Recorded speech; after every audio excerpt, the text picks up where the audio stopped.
Assalamu alaikum wa rahmatullahi wa barakatuh. نحمده ونصلي على رسوله الكريم أما بعد قال الله تبارك وتعالى في القرآن المجيد والفرقان الحميد أعوذ بالله من الشيطان الرجيم بسم الله الرحمن الرحيم شهر رمضان الذي أنزل فيه القرآن هدى للناس وبينات من الهدى والفرقان صدق الله العظيم. As you know, the holy month of Ramadan is approaching in a few days' time. And this year, we're at an interesting dynamic in where we can't go to the masjid, where the masjid and Ramadan are closely associated with each other. So that is taken away from us.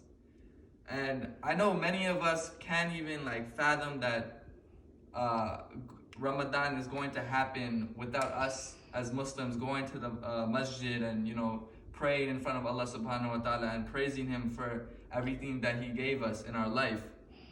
But we also have to remember the fact that everything happens for a reason, and maybe Allah subhanahu wa ta'ala is giving us this test to see where we are as believers.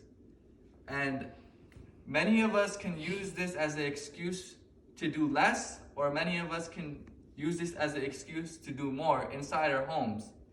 And inside our homes, we have barakah, and many people fail to realize that.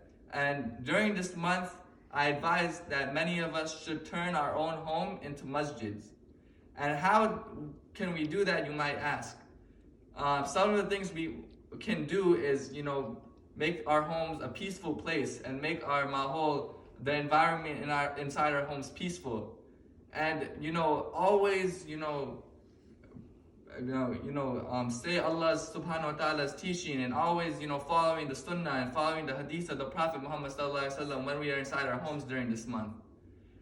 And many of us have to realize we still have to do our fast, we still have to do sadaqah jariyah, we still have to always keep our minds clear and always focus during this month, knowing that the shaitan is locked away.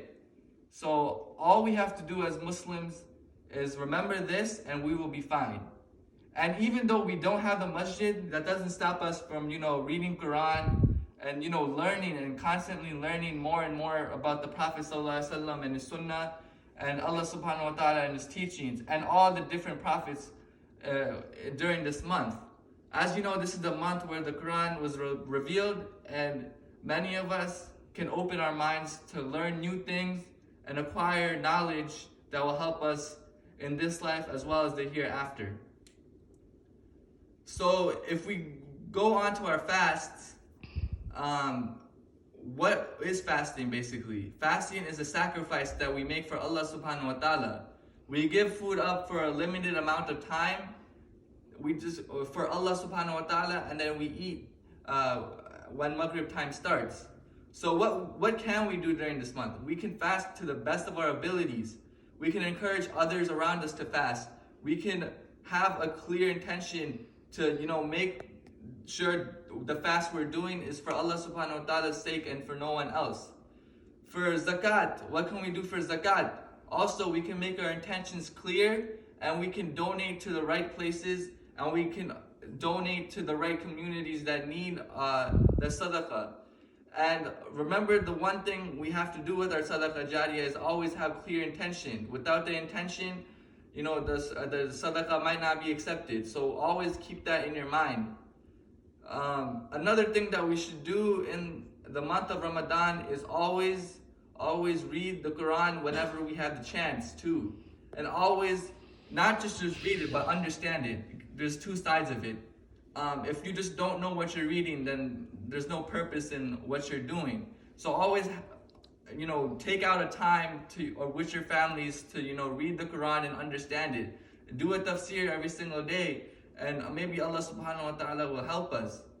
And during this time, not going to the masjid is very unfortunate, but maybe Allah subhanahu wa ta'ala is testing us, and this is an interesting dynamic that we must keep in the back of our minds, so that we know that Allah subhanahu wa ta'ala will always protect us from something that we may not know of. And we should always have that intention to always praise Allah subhanahu wa ta'ala and never question anything that, He proclaims for us. So that is the end of my khutbah.